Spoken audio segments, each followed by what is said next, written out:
Tá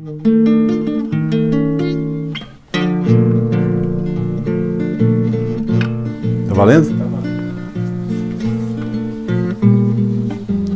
Em 1973, eu até então aluno do curso de Química da Universidade Federal da Bahia, péssimo aluno, diga-se de passagem, no auge do movimento hippie, uma colega me chama e me diz assim: olha, você não vai conseguir fazer o que você quer aqui na Bahia. E eu ouvi aquilo bem e resolvi que ia me mudar da cidade. E daí eu procurei um lugar para onde que eu deveria ir. Eu queria estudar na melhor universidade que tivesse no Brasil. Tinha essa pretensão. E na época tinha duas, a USP e a UNB. Como a Brasília era uma novidade em tudo, eu estou falando de 1973, e em dezembro de 73 eu vim para Brasília para dar uma sondada no mercado de trabalho e descobri que Brasília não tinha professor de Química, nem tinha professor de Física. E na época eu já era formado em inglês. E também não tinha professor de inglês.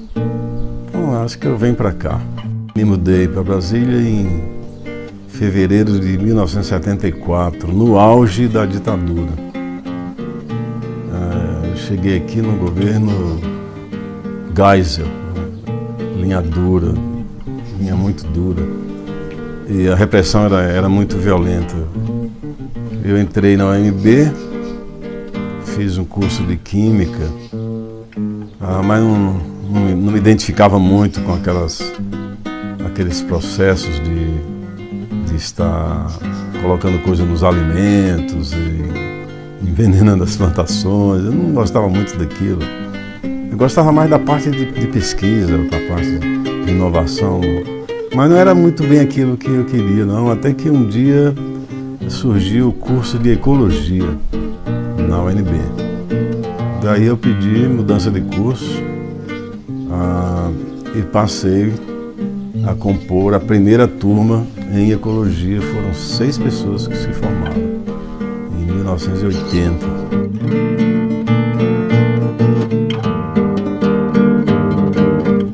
E me identifiquei rapidamente com a área de Ecologia Humana. Então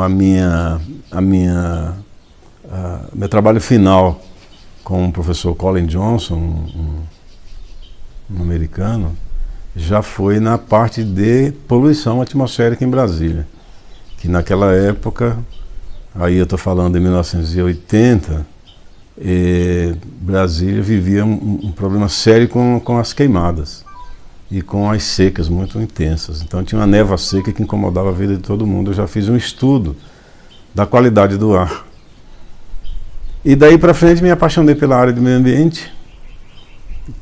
Terminou eu fazendo mestrado de Ecologia de Fauna e Flora, mas com abordagem de Ecologia Humana. O meu trabalho foi um perfil ecológico de uma comunidade, como ela se instalou dentro de Brasília, vivendo a poucos quilômetros do Palácio do Planalto, na verdade 10 quilômetros de distância do Palácio do Planalto, mas vivendo de forma como se estivesse na Idade da Pedra. Essas pessoas não tinham acesso à energia elétrica, rede de esgoto, água tratada. Era uma área tão bonita e tão cheia de encantos naturais, nascentes e tal, que a gente sugeria que aquela área não fosse construído prédios. Era dentro da asa norte de Brasília. E terminou virando um parque, hoje conhecido como Parque Olhos d'Água. Esse parque está lá e é uma conquista da sociedade brasiliense.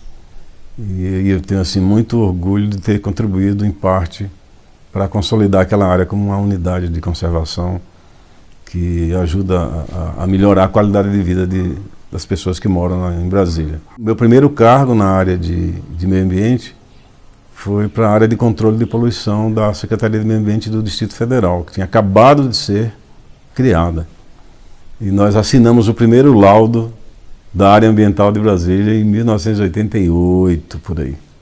Um pouco adiante, eu fui chamado para assumir o cargo de secretário de ecossistema da SEMA, mas aí já em nível federal. Não sei porque os caras me chamaram, acho que é porque terminei aprontando muito e deu muita matéria em televisão na época, as iniciativas que a gente estava tomando em Brasília em defesa do meio ambiente. Era coisa que na época era coisa de meia dúzia de pessoas. Eu terminei fazendo parte da comissão que criou o IBAMA. O IBAMA foi criado pela formação de 4 instituições: a SEMA, o IBDF, que era o Instituto Brasileiro de Desenvolvimento Florestal, cuidava dos parques, do reflorestamento, a SUDEV, que era o pessoal da borracha, e a SUDEP, que era o pessoal da pesca. Então, juntamos tudo isso numa só instituição, que foi o IBAMA. Fundado o IBAMA, eu fui para chefiar o departamento, no caso era a divisão de educação ambiental. De lá eu fui depois chamado para ser diretor do Parque Nacional de Brasília, fiquei muito tempo. Me diverti muito aqui, mas sofri pra caramba também. Foi uma experiência e tanto. Na época que não tinha recurso algum, a gente fazia vaquinha para comprar combustível para colocar nos carros. Deixa eu ver se olha o fogo lá onde é.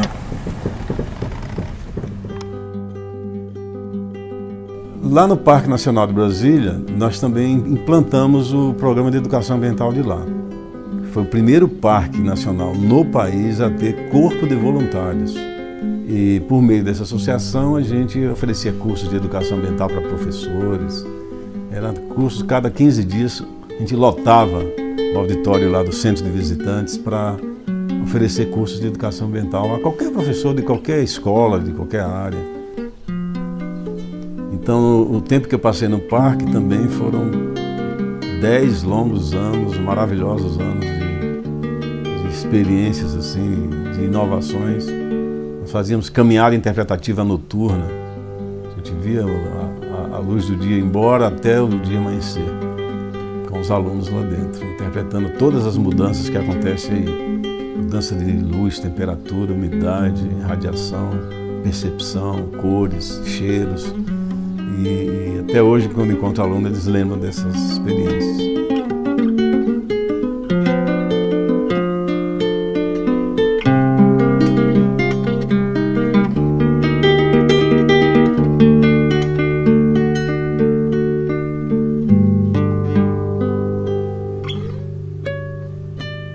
E aí surgiu a oportunidade de fazer o doutorado na UNB.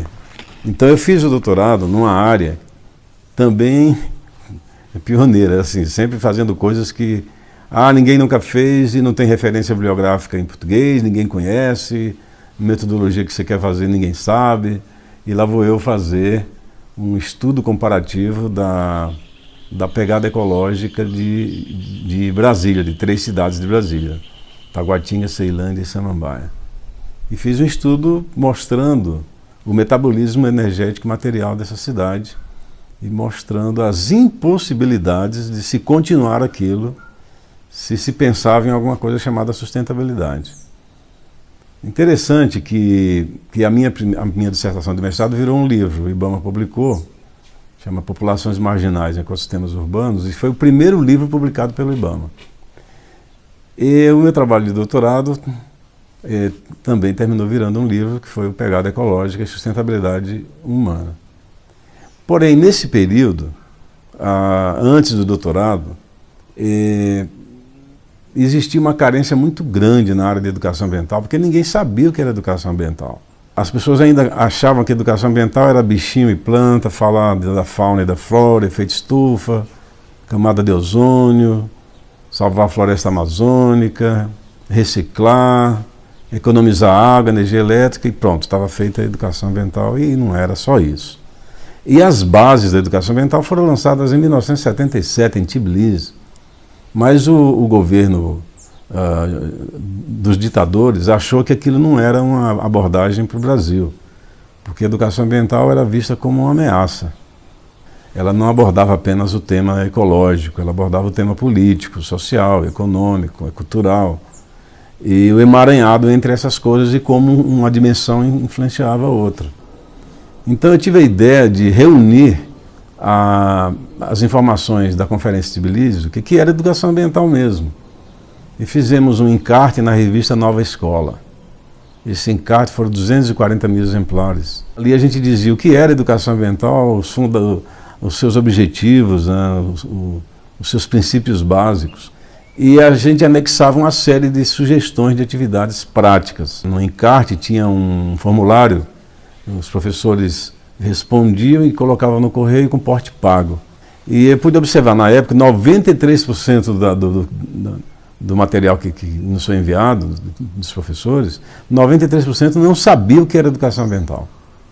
E aquela informação que nós enviamos era a primeira informação sobre o que é o processo de educação ambiental que chegava a essas pessoas. Bom, o tempo passou, veio a Rio 92. E então eu tive a ideia de reunir as conferências todas, né, que haviam sido feitas de educação ambiental, que teve a conferência de Belgrado, depois teve a de Tbilisi, depois teve a de Moscou. E o fato dessa coisa estar acontecendo naquele bloco foi visto como coisa de comunista, coisa de agitador, subversivo.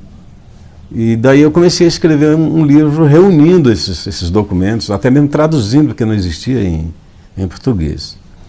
E isso virou um volume grande. E eu sugeri então ao IBAMA e ao MEC da época a publicar aquilo e distribuir aos professores. Eu não queria direito autoral nenhum, mas essa proposta rodou quase um ano entre as instituições e voltou para mim um processo dessa grossura assim, com despachos caninos. Despachos caninos é quando você não quer resolver a coisa e você manda para outra pessoa, e quando ao fulano de tal, ao fulano que ficou, projetos caninos, despachos caninos. E no final dizia que não tinha dinheiro para publicar aquilo. Eu achei curioso porque na mesma semana que me negaram a publicação disso, promoveram um passeio ciclístico na praia de Botafogo, gastaram assim 40 vezes mais do que nós iríamos gastar para publicar esse livro e distribuir para os professores, num passeio ciclístico. E o objetivo do passeio ciclístico era conscientizar as pessoas sobre a importância da preservação da Mata Atlântica, do Pantanal e da Amazônia. Eu não sei como é que eles iam conseguir isso, mas enfim, estava demonstrada a má vontade com a educação ambiental ali. E eu estava com o livro pronto. Um dia, faltando poucos meses para Rio 92, me entra na sala uma figura que eu não vou esquecer nunca mais na vida. Uma bela senhora sulista, de sotaque gaúcho bem puxado, Valda Antunes. E daí ela pergunta para o grupo: alguém tem alguma coisa interessante para publicar na área de meio ambiente? Eu estou procurando. Pelo amor de Deus, eu tenho uma coisa aqui. Veja bem, isso aí na época, os originais que eu tinha eram feitos à mão. Eu tinha escrito a lápis, porque não tinha computador disponível na época. E a Valda se empolgou. Como é que é essa sua publicação? Eu contei a história toda para ela. Ela falou: não, eu acho que arrumo um jeito de publicar isso. E um belo dia eu estou no meio de uma reunião no IBAMA. Eu estava reunido com colegas do Brasil inteiro. Me aparece aquela senhora me acenando na entrada do auditório. Era um auditório pequeno, com capacidade para uns 40 pessoas. Ela falou: está aqui o livro. Eu quase tive um troço ali na hora, né? Não estava acreditando naquilo que ela estava me mostrando. E eu já aproveitei, bom, aquele abraço, aquele agradecimento, voltei para o púlpito lá, onde eu estava falando, e falei, mostrei para os meus colegas. Aí ninguém acreditou. Como você fez isso? Como aconteceu isso? Porque é uma repressão violenta, um analfabetismo ambiental operante em tudo que você possa imaginar, e todas as impossibilidades ali implantadas para que uma coisa daquela não acontecesse. Então aconteceu com a visão da Valda Antunes e com a visão da editora Gaia, que perceberam o momento, perceberam a importância do... E foi assim que nasceu o livro Educação Ambiental, Princípios e Práticas, escrito à mão.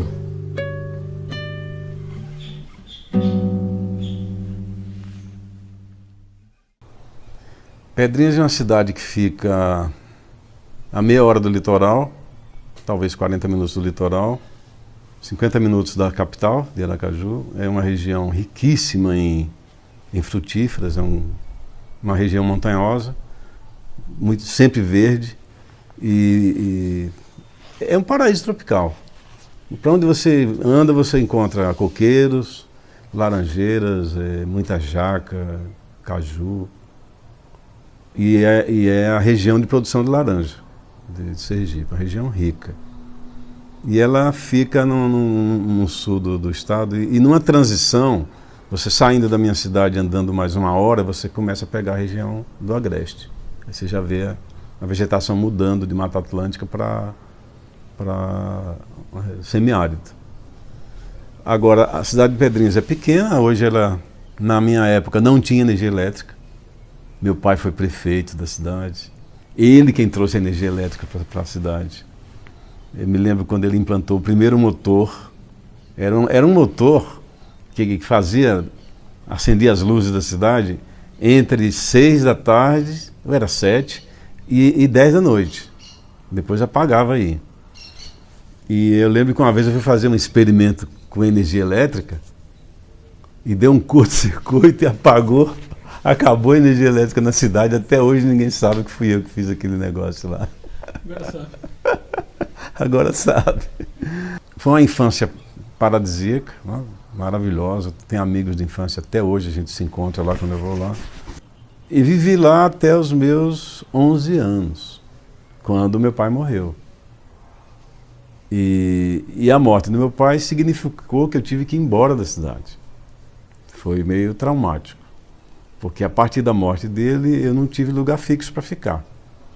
Então terminava que no ano eu estava com a tia, no outro ano eu estava com outro tio, no outro ano eu estava com não sei quem, e sempre mudando de escola. Eu vim parar de mudar de escola quando eu fui para Salvador, estudei o segundo grau numa mesma escola, só mudando de turno, fugindo da perseguição dos professores. Mas Pedrinhas ficou uma referência assim, de muita alegria, de muito contato com a natureza. Hoje, quando eu vou lá, minha mãe ainda mora lá, aos 95 anos, e eu vou e convivo com os amigos de infância. Tá?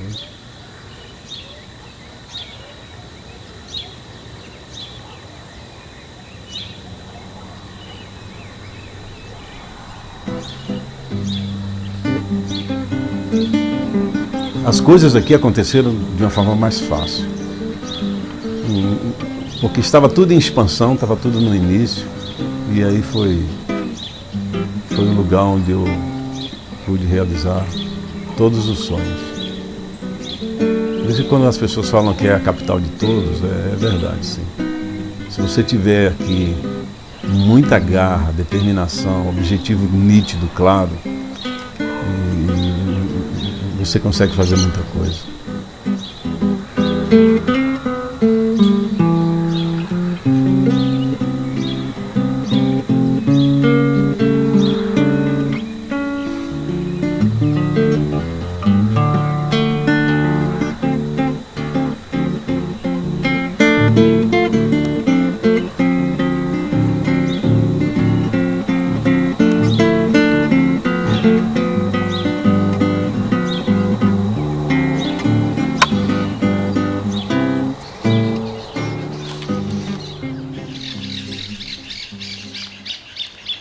Interessante, eu estava passeando, estava dando uma volta no entorno do Parque Nacional, eu e minha mulher. Aí encontramos um grupo de pessoas, uma comunidade, né? E eram iglus, eram vários iglus, mais pequenos. E estava um calor infernal. Aliás, esse infernal é ótimo, né? Se associar quente com o inferno. Podia associar temperaturas abaixo de 0 com o inferno, dá no mesmo. Daí a gente foi pedir água numa casa dessas lá. E aí a pessoa, que era a chefe lá da comunidade, pediu pra gente entrar na casa. E eu imaginei, mas aquilo deve ser um forno. Quando nós entramos, aí a surpresa, parecia que você estava no ar-condicionado. E a partir dali eu comecei a me interessar por aquele modelo de casa, até que eles me deram o contato do arquiteto, que demorou muito tempo a encontrar essa figura. Encontrei um dia e tal, eu disse, olha, eu quero construir uma daquela, só que eu quero maior. Ele falou, olha, o raio maior é de 11 metros, não dá para construir mais do que isso. E aí a gente começou a negociar e tal, sujeito bem esotérico, bem místico. E daí, bom, mas eu quero uma varanda. Não, mas eu nunca fiz com varanda. Não, mas nós vamos fazer uma varanda. E eu quero uma varanda em cima e embaixo. Daí, quando ele me trouxe as plantas e começamos a conversar, ele falou, olha, essa planta aqui, eu perguntei para ele de onde tinha surgido a ideia de uma casa assim. Ele falou, essa planta aqui não é da terra. Isso aqui eu recebi por via telepática de um outro plano. Aí eu não quis entrar em maiores detalhes. Eu quero que você construa essa casa. E daí ele começou a me contar umas histórias. Essa casa, ela tem umas curiosidades. Ela não gasta ferro. Nenhum. No meu caso, gastou porque eu fiz as varandas. Mas não gasta ferro. Não gasta madeira na construção. Então é uma construção extremamente barata. Talvez assim, uma redução em torno de 40% do que se gasta para construir. E na construção é curioso porque a forma de construir, os tijolos são únicos, são os tijolos enormes, grandes. E a forma de construir é muito curiosa. É uma grande haste fixada no centro, ela funciona como se fosse um raio que vai orientando a colocação dos tijolos. E os tijolos vão sendo colocados à medida que a fileira vai subindo, a própria inclinação da haste central já vai dando a inclinação do tijolo. Depois que eu estabeleci o meu cantinho de escrever, eu já escrevi muita coisa. Eu creio que para mais de, se for contar, livretos que eu produzi para empresas, para instituições, para o governo, eu já devo ter escrito mais de 20 livros ali. Então, facilita muito a criação. Não tem uma explicação lógica para isso, mas quando eu sento ali para escrever, a coisa flui. Para você ter uma ideia da idade dessa casa, aquela árvore que aparece atrás, quando eu comecei a construção, ela tinha 1,5 metro de altura. Então, você tem uma ideia de quanto tempo já tem essa casa. Não tem infiltração, não existe isso. A única coisa que eu fiz aí nesses 15, 17 anos foi pintura. Mas não tem essa história de infiltração e tal. Aquela cúpula ali em cima, ela é aberta. E além de entrar a iluminação, e até por isso que é chamado Casa do Sol, porque em qualquer posição que o sol esteja, você tem luz solar dentro de casa. Tem janela em volta dela toda. E a cúpula, ela é aberta de modo que quando o ar quente da casa, quando o ar do interior da casa aquece, ele dilata, fica mais leve e sobe, então ele sai pela cúpula. Então o ambiente interno está constantemente o ar sendo renovado. Se você acende uma vela, a fumacinha da vela, ela sai assim, como se estivesse sendo sugada. Então você tem o ar interno sempre renovado.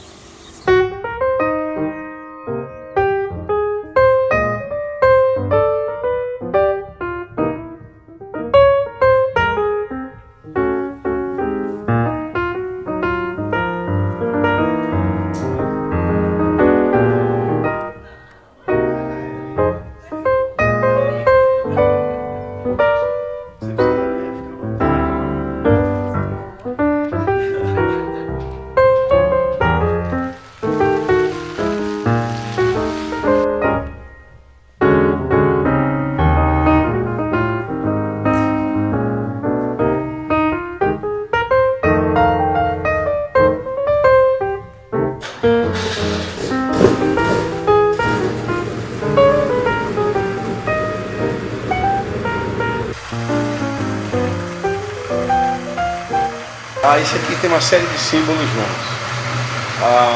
Primeiro é hobby, eu gosto de mecânica. Segundo, esse carro em Brasília foi usado na repressão.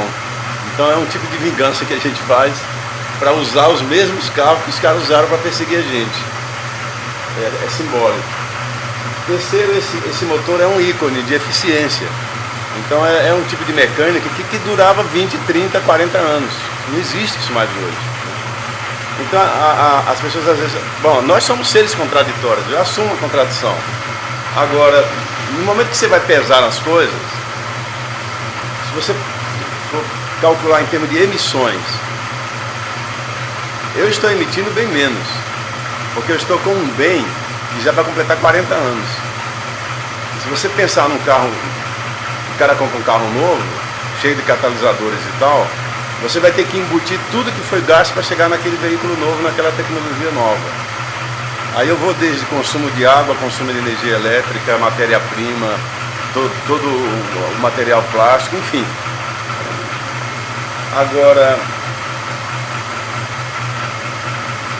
quem sabe o que significa restaurar um carro ou qualquer outra coisa, né, sabe muito bem do que estou falando.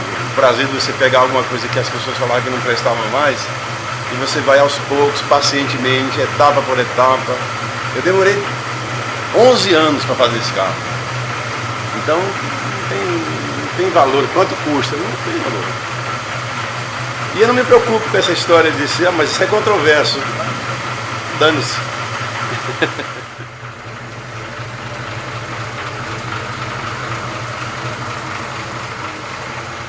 A gente tem no Brasil uma mídia paga, uma mídia forte paga, e que o que ela puder fazer para desmerecer, descaracterizar, caricaturizar algo que vai de encontro aos interesses dele, eles fazem isso. Então a história do eco-chato, eco-histérico, eco-xiita, biodesagradável, isso acontece no mundo todo. O ambientalista é um cara chato. Só que o que acontece? Você tem ambientalista e você tem ambientalistas. Então você tem um cara eco-radical, aquele que você não pode cortar um eucalipto, e muitas vezes porque não tem a informação técnica suficiente, mas também ninguém tem a obrigação, nem é necessário todo mundo deter todo o conhecimento científico e técnico para ser um ambientalista, e fugiria completamente da proposta. Mas às vezes a falta de conhecimento faz gerar nas pessoas alguns radicalismos que terminam, em vez de ajudar, atrapalhando. Então, eu nem gosto de ser rotulado de ambientalista porque eu sou humanista. Tudo que eu escrevo é visando despertar o ser humano para a consciência de ser habitante de um planeta, o que representa isso, em termos de responsabilidade, em termos de o que eu posso e o que eu não posso fazer. E o que eu posso fazer para melhorar essa relação. A busca de um novo caminho, se chama isso neoambientalismo, ou seja lá o que for, qualquer rótulo que se dê, termina dizendo o seguinte: olha, está tudo errado, vamos recomeçar. Do jeito que está não vai dar certo, já temos inúmeros indicadores que não vai dar certo isso, vamos recomeçar e vamos repensar isso.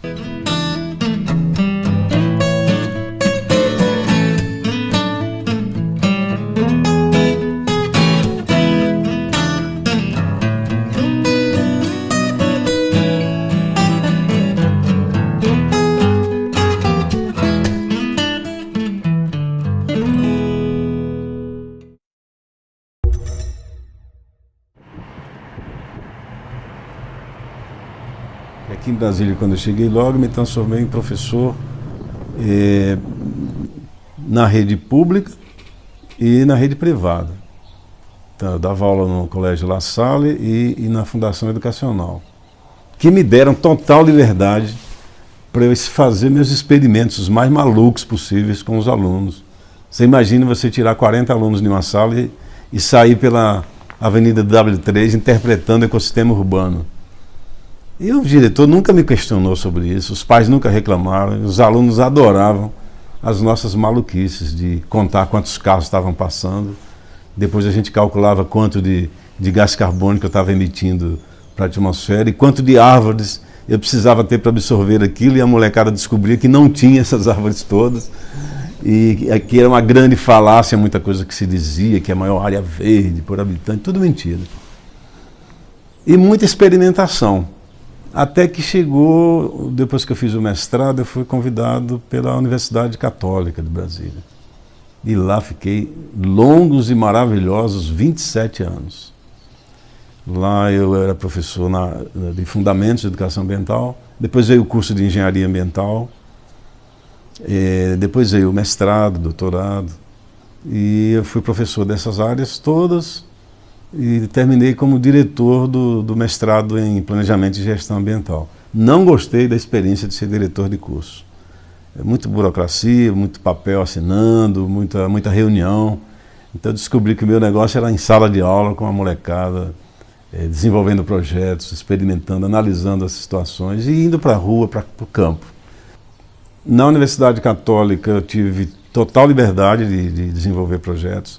É tanto que nós implantamos o primeiro projeto de gestão ambiental dentro de uma universidade, que virou um livro, que é o livro Gestão, Educação e Gestão Ambiental. Para você ter uma ideia, nós ganhamos, o que você imaginar de prêmio, nós ganhamos lá na universidade por conta das inovações. Central de reuso, reuso de água, racionalização de uso da água, da energia elétrica. Foi a primeira coleta de pilhas e baterias de celulares. Ganhamos até um prêmio, a Vivo fez uma homenagem lá. Um detalhe que a primeira vez nós recolhemos mais de 5.000 baterias de celulares e ninguém queria receber. Daí a gente falou, olha, ou vocês recebem, está na lei, ou o Ministério Público, né? Então é uma empresa, não, nós recebemos, só tiveram que mandar para a França, porque não tinha como aproveitar isso no Brasil ainda. Ah, mas precisa envelope de madeira, fizemos envelope de madeira. O pessoal da universidade, a carpintaria, fazia tudo lá. E a gente terminou envolvendo todos os alunos da universidade, porque tinha um corpo de voluntários, e esse corpo de voluntários era formado por aluno de qualquer curso. E daí a gente fazia de tudo. Trabalhava nos parques, orientava as pessoas para a coleta seletiva. Foi uma experiência assim, única e fascinante. Fui professor durante 42 anos e continuo sendo professor. E aluno ao mesmo tempo, porque o processo ele não fecha nunca. Não existe começo, meio e fim no processo de educação. É um eterno descobrir, é um eterno experimentar, é um eterno viver novas sensações, novas emoções e se desvencilhar de formas desgastadas e se ater mais às possibilidades de inovação. Estamos no lugar que quando eu entro o coração só falta explodir. Estou na UNB, aqui nesse ambiente maravilhoso, nesse centro acadêmico de excelência. Eu realizei os grandes sonhos da minha vida. Aqui eu fiz a minha graduação em ecologia, aqui eu fiz o meu mestrado e o meu doutorado. Professores incríveis, experiência maravilhosa. E numa época em que a UNB era referência nacional. Nunca deixei de fazer qualquer prática porque não tinha equipamento, não tinha laboratório, ou faltava um carro, um ônibus. Estava sempre tudo pronto, tudo muito bem organizado. Professores dedicados, excelência em pesquisa, recordações maravilhosas. E isso me remete a pensar assim que eu fui muito agraciado pelo meu país, né? Porque toda a educação que eu tive, desde o ensino fundamental até o doutorado, foram em escolas públicas. Todas elas escolas públicas. Por isso que eu tenho uma paixão muito grande por isso aqui. Todo livro que eu publico, eu trago vários exemplares e coloco na biblioteca, com um profundo agradecimento por tudo que eu recebi aqui. É um lugar que para mim representa um encanto muito grande.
você me pergunta, quando é que começou esse interesse, essa história sobre o meio ambiente? Foi uma revista chamada Planeta.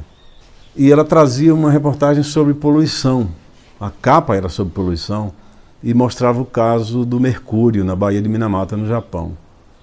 Pronto, foi a centelha. Isso aí foi em 1971, 72, por aí. E daí eu comecei a... Na época, eu estava terminando meu curso de inglês na Associação Cultural Brasil-Estados Unidos em Salvador, com bolsa, porque eu não tinha dinheiro para pagar curso de inglês. Na maior cara de pau, eu cheguei para o diretor do curso e falou, olha, eu quero ler em inglês. Não tenho dinheiro para pagar um curso, eu preciso aprender inglês. O cara falou, então tá bom. Fez um bilhete, me encaminhou lá para a direção do curso e me deram uma bolsa.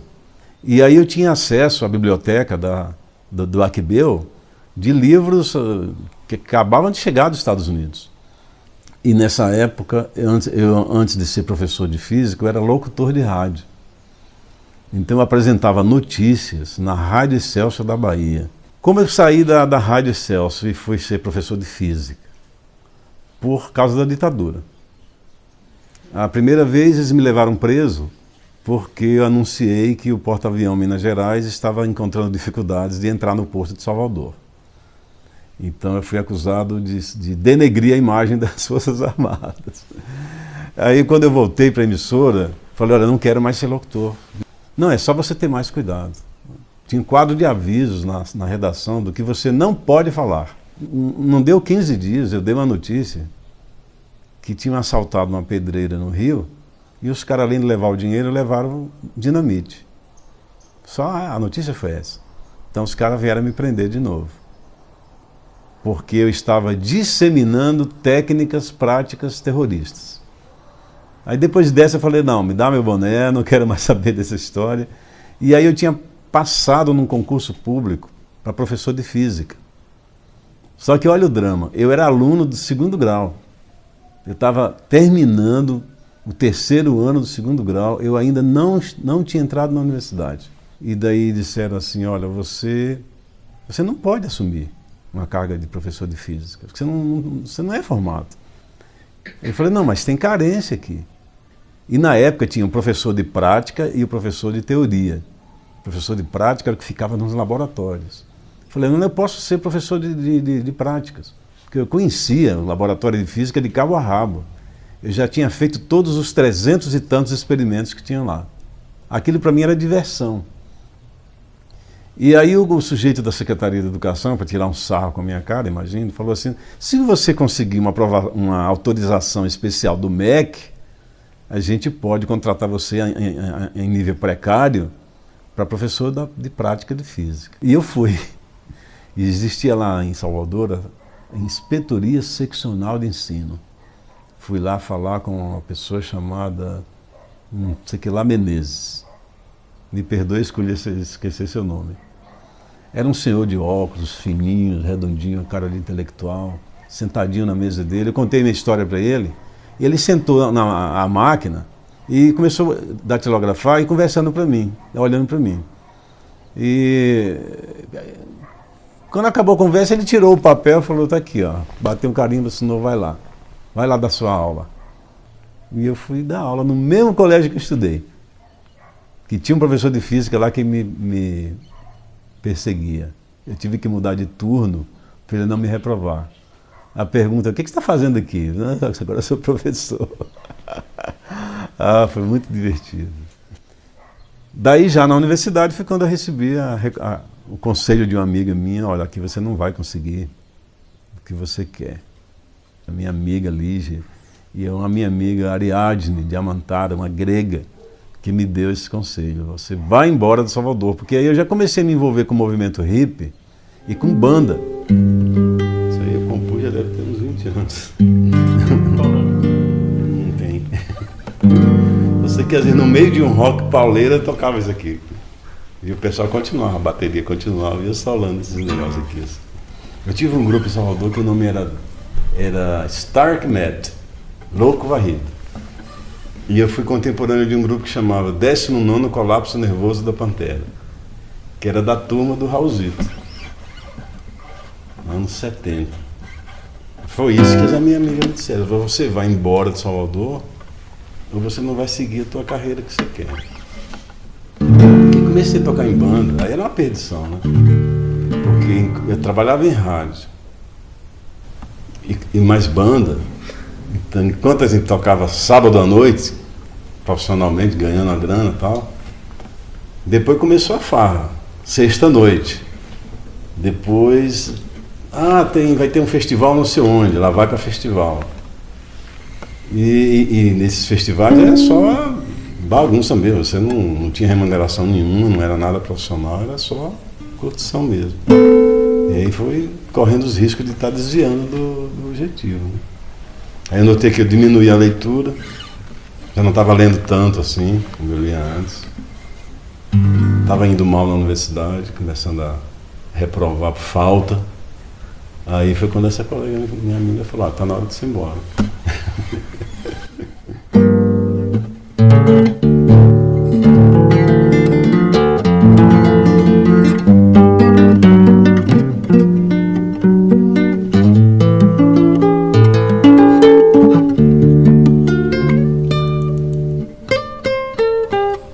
Hoje, recordando assim, tem uma trajetória de muitas coisas inovadoras e foram muitos os desafios, apesar de todos, às vezes, momentos de muita perseguição, muitas vezes ameaça, né, de morte, das pessoas começar a se incomodar quando você contrariava alguns interesses. O sujeito ligava dizendo assim: olha, eu sei onde sua filha estuda. Esse tipo de coisa que terminaram não interferindo em nada na trajetória de construção do que foi necessário fazer. Contando o tempo todo, dá aproximadamente 40 anos de ativismo ambiental. Se me perguntarem se eu faria tudo de novo, eu acho que a resposta é óbvia. Deixa eu ver, e o que mais?